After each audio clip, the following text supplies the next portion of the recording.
सबसे पहले मैं ईश्वर को धन्यवाद देना चाहूँगी कि हमने पिछले 3 वर्षों में निसंतान दंपतियों को संतान दिलाने में जो सहयोग किया, उसके लिए मैं तहे दिल से ईश्वर को धन्यवाद देना चाहूँगी। और हमने जिन पेशेंट्स को बुलाया, जो अपने बच्चों को लेके आए थे, उनकी खुशी देखते ही बनती है। तो लगता है कि जो काम हम कर रहे हैं उसमें सफल हो पा रहे हैं। आगे भी यही कामना है कि इस काम को और अच्छी तकनीक के साथ और बढ़ाया जाए और पेशेंट्स के बीच में जागरूकता बढ़े, ताकि निसंतान दंपत्ति जो स्ट्रगल कर रहे हैं और सही जगह पे नहीं पहुंच पा रहे हैं, उनको भी रास्ता समझ में आए। मैम, पिछले 3 वर्षों में अब तक आपके सेंटर कितने दंपत्तियों औसतन इसमें सिर्फ IVF नहीं है, बहुत सी हमारे पेशेंट्स नेचुरली भी कंसीव हुए हैं, कई IUI से हुए हैं, कई IVF से हुए हैं।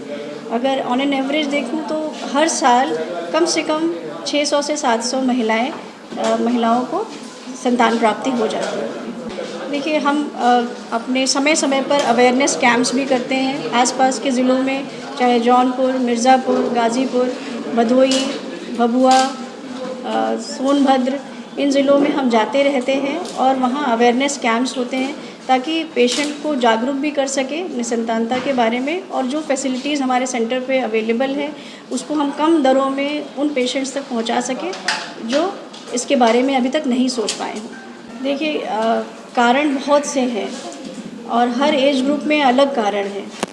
अगर हम इसको बांटें कि महिला निसंतानता किस वजह से बढ़ रही है, तो हार्मोनल प्रॉब्लम्स बहुत ज़्यादा बढ़ गई हैं। PCOD की समस्या, एंडोमेट्रियोसिस की समस्या, जिसमें अंडे की क्षमता कम हो जाती है या ट्यूब खराब हो जाती है, पेल्विक इन्फ्लेमेटरी डिजीज़ेस, ट्यूब में सूजन आ जाना, पानी भर जाना या ब्लॉकेज, या बच्चेदानी के विकार, ये मुख्य कारण है जो कि प्रेगनेंसी में बाधा बनते हैं। अगर पुरुष निसंतानता की बात करें तो उनमें शुक्राणुओं का कम बनना और शुक्राणुओं का ना निकल पाना, या उनकी मोटिलिटी, उनकी गतिशीलता या उनकी संरचना में विकार, ये भी बहुत मुख्य रूप से कारण है पुरुष निसंतानता का। इसमें खान-पान या कुछ ऐसा? इसमें जो खान-पान हमारा चल रहा है, ज़्यादातर लोग बहुत स्ट्रेस में रहते हैं। स्ट्रेस एक अलग फैक्टर है जिसकी वजह से सब कुछ ठीक होते हुए भी कभी कभी प्रेगनेंसी नहीं लगती।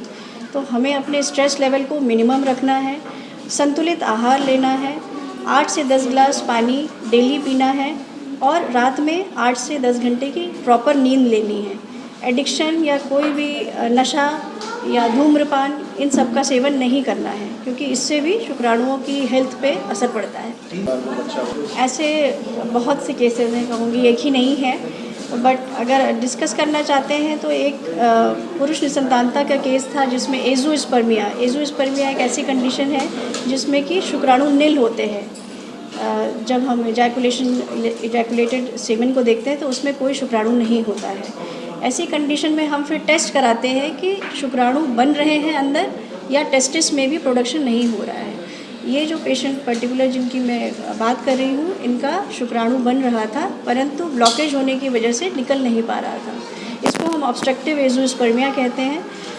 इस केस में महिला भी, उनका भी ट्यूब डैमेज थी, उनको भी नेचुरली प्रेगनेंसी नहीं हो सकती थी। तो हमने IVF पद्धति से टीसा किया, टेस्टिकुलर स्पर्म एस्पिरेशन, और महिला के अंडों से उनके स्पर्म को मिला के भ्रूण बनाए।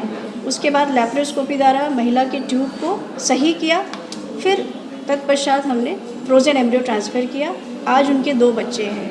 तो ये केस हमें दिखाता है कि आप 8 साल से ये दंपत्ति परेशान थे, उनको नहीं कुछ सॉल्यूशन मिल पा रहा था, वो हमारे पास आए, हमने कंडीशन को समझा और उनको निसंतानता के लिए।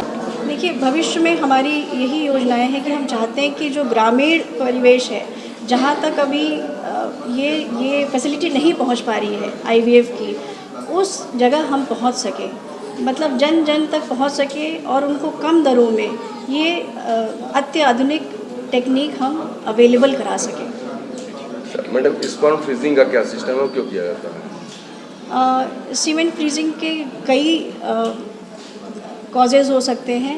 पहला ये है कि अगर पेशेंट का सीमेन एनालिसिस हमने कराया और वो कम आ रहा है तो हमें इन्वेस्टिगेट करना है कि क्या कारण है, हार्मोनल है या फिर कोई जेनेटिक प्रॉब्लम है या ब्लॉकेज है या क्या समस्या है। समस्या को समझने के बाद, कारण को समझने के बाद हम उसका ट्रीटमेंट स्टार्ट करते हैं। अगर ट्रीटमेंट के बाद भी लगता है कि ये शुक्राणु उतनी तेज़ी से नहीं बन पा रहे हैं जितना बनना चाहिए, तो हम उन्हें फ्रीज़ कर सकते हैं फ्यूचर के लिए। अगर पेशेंट अभी प्रेगनेंसी नहीं करना चाह रहा है या डिले करना चाह रहा है तो हम सीमेन फ्रीजिंग अवश्य करा लें, क्योंकि बाद में ये और भी ख़राब होने के चांसेस हो सकते हैं।